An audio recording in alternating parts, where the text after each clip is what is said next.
दोस्तों आज मैंने YouTube से शॉर्ट देखकर पॉपकॉर्न बनाई। फिर मैं अपने दोस्त के साथ गया मक्का के दाने लेने।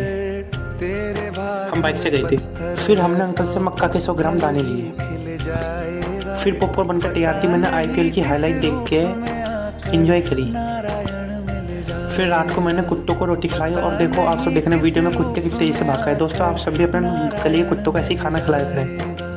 दोस्तों देखो कितना सारे कुत्ते आ गए। फिर मैंने पराठे बनाए थे और पराठे साग के साथ खाए। बताना दोस्तों आज के लिए बस इतना ही। वीडियो को लाइक कर देना।